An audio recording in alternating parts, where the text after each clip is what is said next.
Thank you, band. Thank you, Sophia. That was great. Yeah, I probably have to share this with you. See, all my pages are lined up. This is because I am obsessive and compulsive. But I do not consider it a disorder.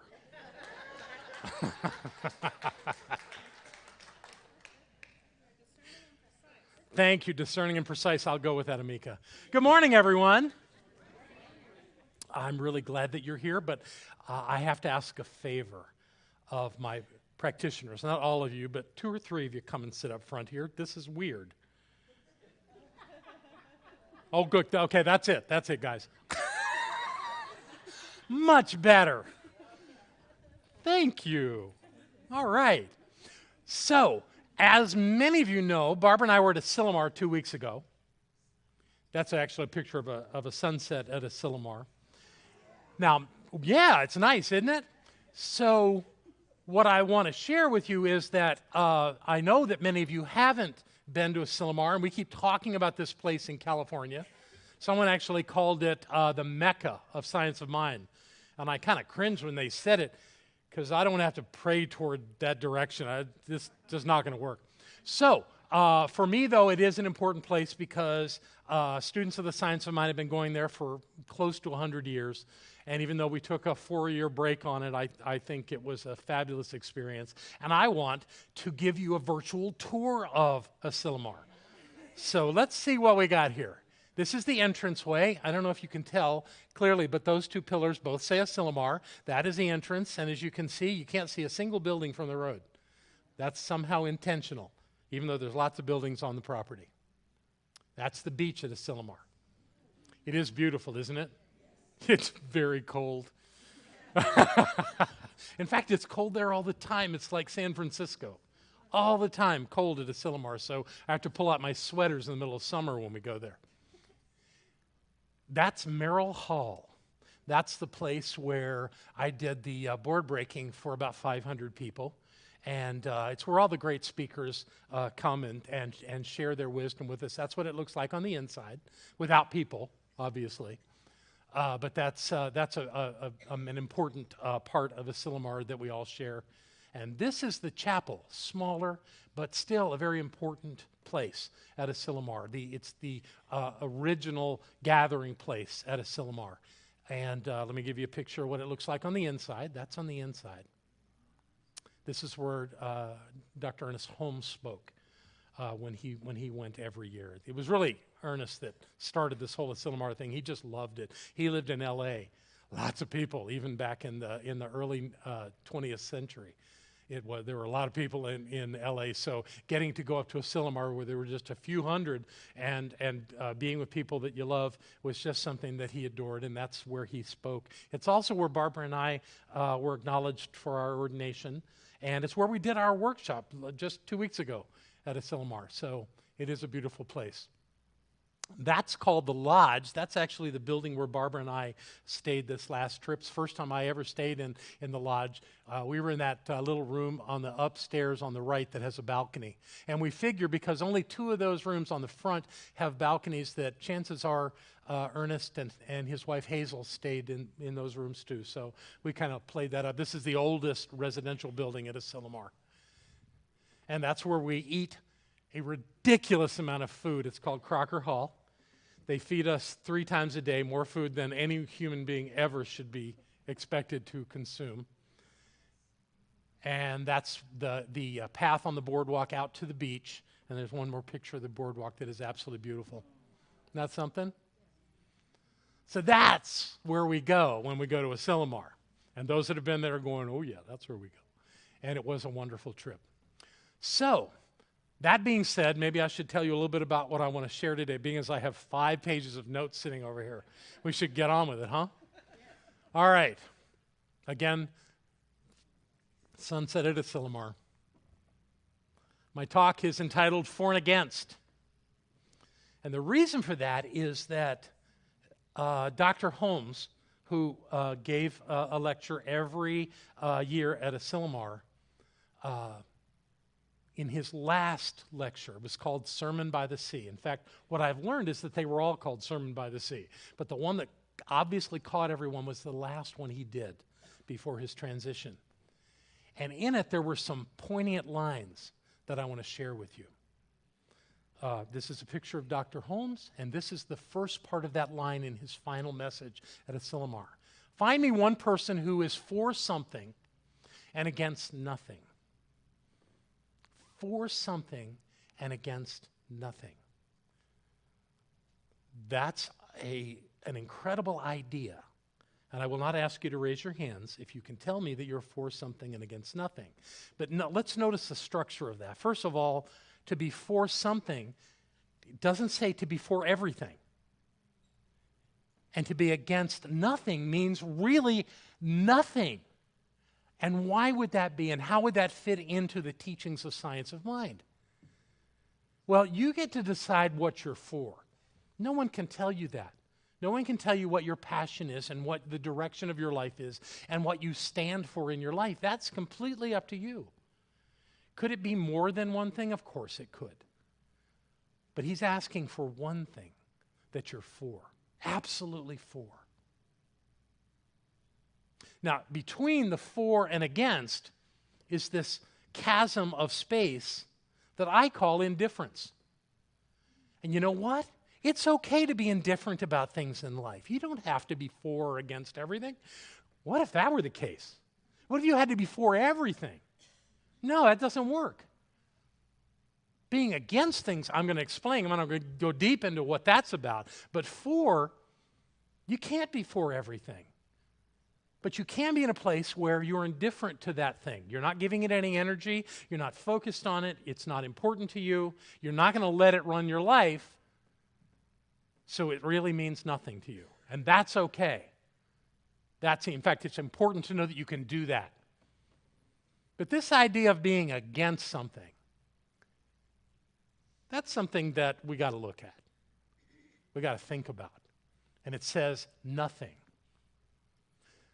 So there's this thing that I do at when people join our center and take what we call our membership and spiritual community class, which many of you have taken, where I have everybody stand up and we create this continuum across the room, and on one wall it says yes, and on the other wall it says no, and I'll make a statement and invite you to go wherever on that continuum you feel most comfortable. If you're completely in agreement with it, you go hang out on the wall that says yes, and if you're completely opposite of that, you stand at the wall with no, or anywhere in between, it doesn't matter. So there's a question or a statement that I make in that exercise every time, and let me not misspeak it. I am against no one and nothing. Now, what's amazing to me is not that some people will resist that and go toward the no, but that we have a bunch of people, and I don't remember who you are, so don't worry about that, but that will cling to the wall of saying, yes, I'm against no one and nothing. I can't find that to be true in normal people. And I want to help demonstrate that for you today. So I want to invite you to close your eyes and listen to these things that I consider triggers. And I'm not taking roll here, and I'm not checking you out. But so that it sticks with you, I want you to raise your hand with your eyes closed if you think you might have a button that has something to do with any of these things. Slow-moving or stopped freeway traffic. Snoring. Yeah.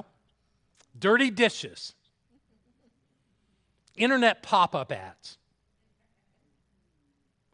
Low battery life. Graffiti. Christmas displays in September. Puzzles missing a piece. Excessive sweating. Standing in a long line. YouTube ads. Hashtags.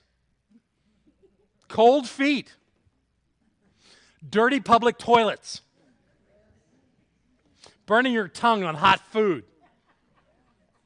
Going to the dentist. Keep your eyes closed. infomercials, cold pizza, friends that ask you to help them move,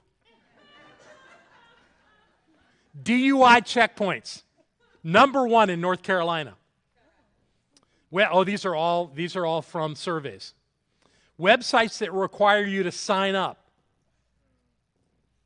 Websites that regularly require you to change your password.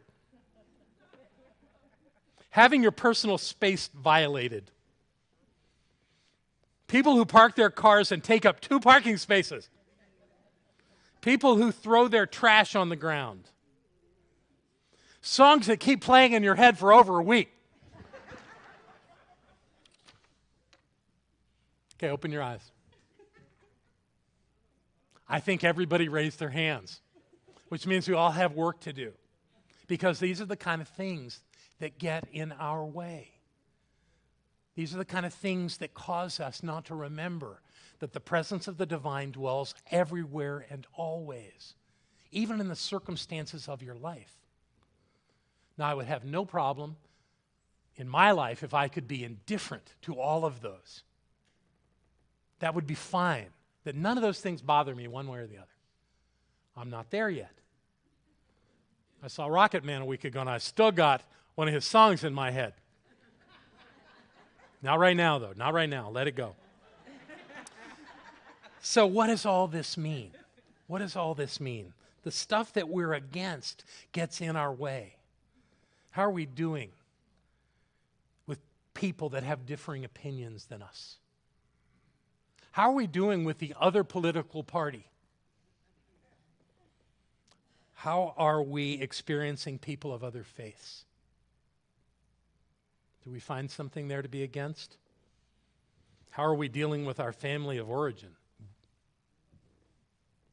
Are there not things to work on here? There are things to work on.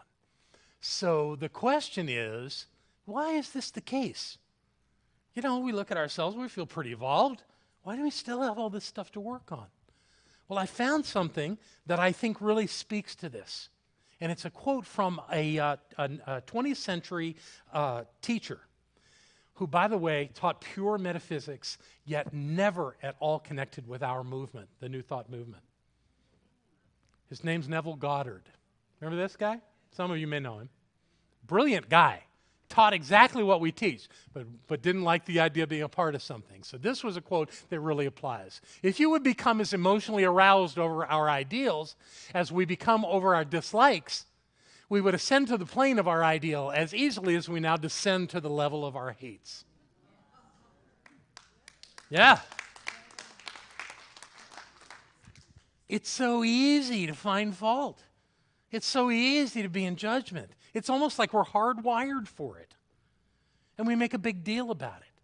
And we want to tell people what's not working in our lives, what we see or hear or learn about in any other way that somehow pushes those buttons and gets us all riled up. God knows it happens all the time. What's the deal? Well, I found something else. In fact, I got some of this stuff, let me just admit it now, from one of the senior ministers at Mile High Church, Michelle Medrano, brilliant speaker and a wonderful friend. And she shared some of this with me. She introduced me to yet another person that I think has something to share here, and I love this. I love it when a traditional scientist or professional type person, a doctor or an engineer, suddenly has a deep understanding of what we teach. Because a lot of what we teach hasn't always lined up with these traditional thinkers. But when I find one, I get all excited, and they're around. You know, there are people that are in those fields that have figured this out. And none of their names come to mind right now. I guess it doesn't matter. But I'm going to introduce you to one you may not have heard of, because I hadn't heard of him. His name is Srini Pillay. He's a professor of psychology at Harvard Medical School. He's also doing some other things. He's a writer, too, and he's written some interesting books. His first award-winning book is called Life Unlocked, The Seven Revolutionary Lessons to Overcome Fear. Something many of us could use. The next one is is talking to me. Your Brain and Business, The Neuroscience of Great Leaders. I'm getting that book. And his upcoming book is called Tinker, Dabble, Doodle. Try. Unlock the power of your unfocused mind. Don't you want to know about this guy? So here's the thing. Dr. Pillay has come up with a theory that he calls ironic process theory. Ironic process theory. And the idea of it is that when you want something not to happen, it is more likely to happen. What you focus on, you create. What you focus on, you manifest. That works even in the science of Dr. Pillay. So knowing that, every time you have a judgment of something or someone in your life, it's not hurting them. It's getting you. As Edwin Gaines taught me, it's like taking poison expecting the other person to get sick. It doesn't work that way. When you have a judgment of something, when you find fault in someone or something, even inanimate objects, that's getting in your way. Why? Because what it's doing is separating you from the divine, from your awareness of the divine. You cannot be separated from God. You are God, for God's sake. Everything is God. God is the presence and the power of all. It is omnipresent. It is infinitely present. And you can't get away from it. But you can forget. And you can act like that's not so. And that's how you're acting every time. It's not just you, it's me too. Every time we have judgment of something, we're denying the presence. Now, we're not worshipers here. I'm not interested in worshiping anything. But I am very interested in knowing the presence of the divine at every point, in everything, because that demonstrates that life is working for me. So perhaps if we could let go of that, we could do things a little different. Pillay says that examples of this theory would be that we make an intention that we're going to drop some weight. At the same time, our subjective takes that idea and turns around and says that eating anything is evil. If you put food in your mouth, especially anything that would be called fat or carbohydrates, are terrible for you. And then you live with the stress of that when your intention was just to have a healthier body. So it's not that you do this with your conscious thinking all the time. You do it with your subjective, unconscious thinking all the time. And that's what happens. You have the idea that you want to be more prosperous in life. So then your subjective goes to work on telling you, you can't buy that. You don't need that. Don't get that. Don't waste your money on that. And you live with this stress that you can't really have anything. How's that working? And 1,000 other ways that happens. That subjectively you're stressing yourself and living with that idea that you're against something. Even though you'd go, hey, that wasn't my idea. Well, yeah, it kind of was. It was just in that part of you that you're not as aware of. But it's still going on. So what have we got to let go of here? There's some important things going on here that will help us. And I actually believe that I've found something that can help us all do this. And it's a lovely idea. It's a beautiful idea. And it comes from an unexpected source, although someone who is much in alignment with what we teach. Let me introduce you to her for the 3 of you in the room that have never heard of her. Oh, forgot. We're going to do this first. I got a little ahead of myself. Let me give you the next part of this statement that he made at Asilomar. Find me one person who is for something and against nothing, who is redeemed enough not to condemn others out of the burden of his own soul. That's genius. What he's saying there is everything that we're against because we're unsettled on the inside. Because we're unclear about who we are. Because something's off.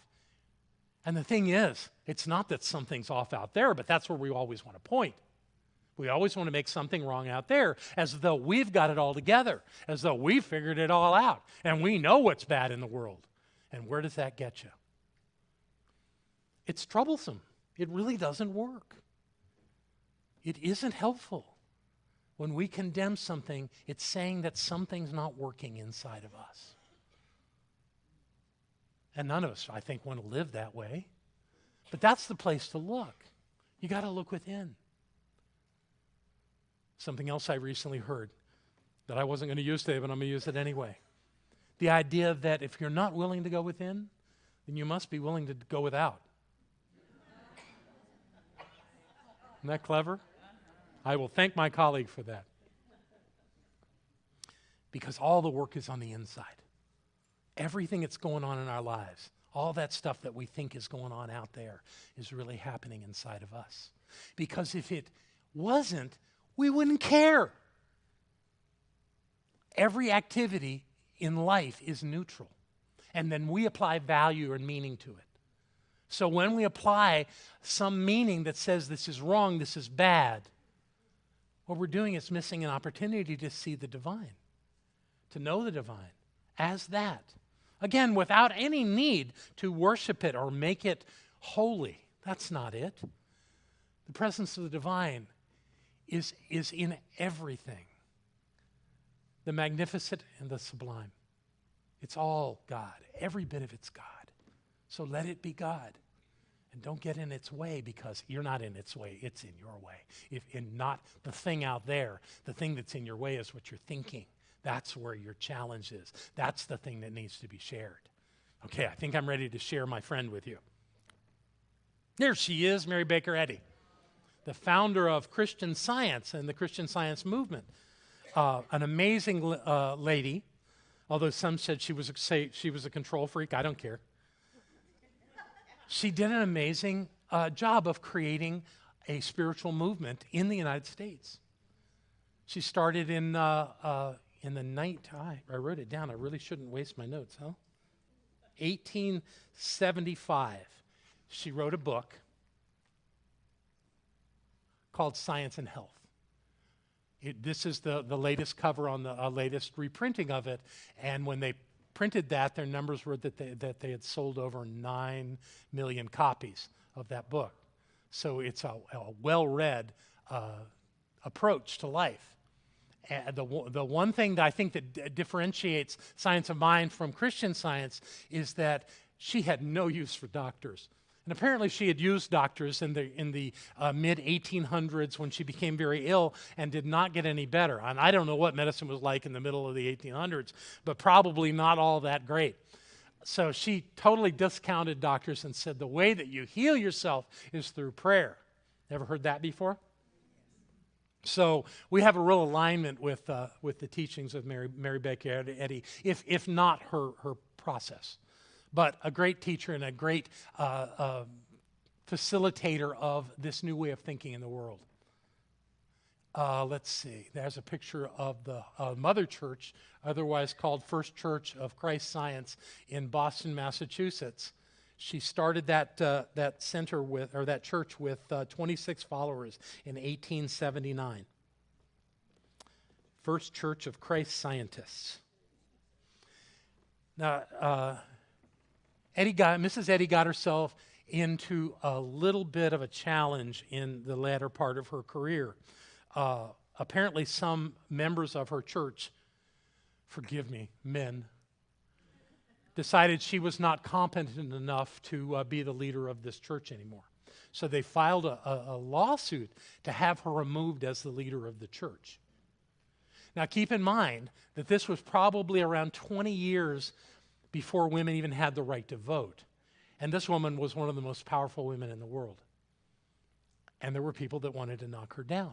So they filed their petition with the court. The court sent representatives to sit with Mrs. Eddy. And they said that there was nothing wrong with this woman. Her faculties were completely intact. And they dismissed the lawsuit.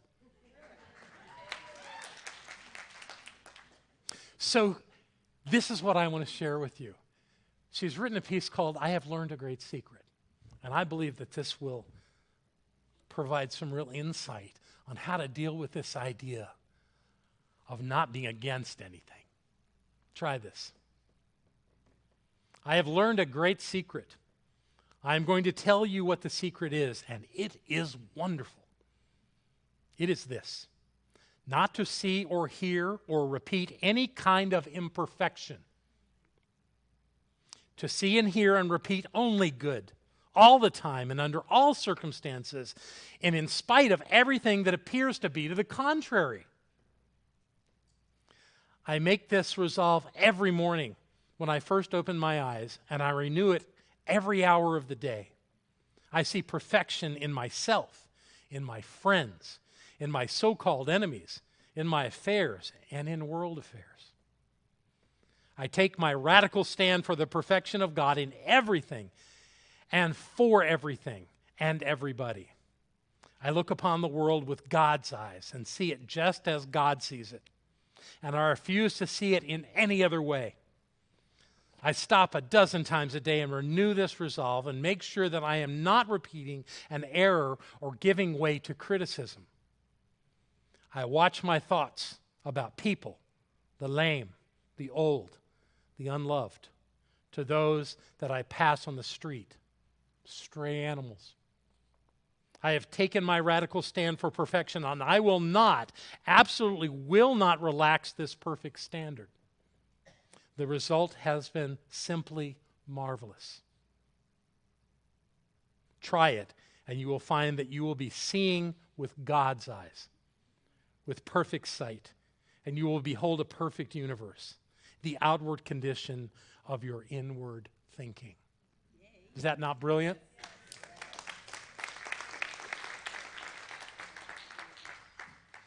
So you've got homework.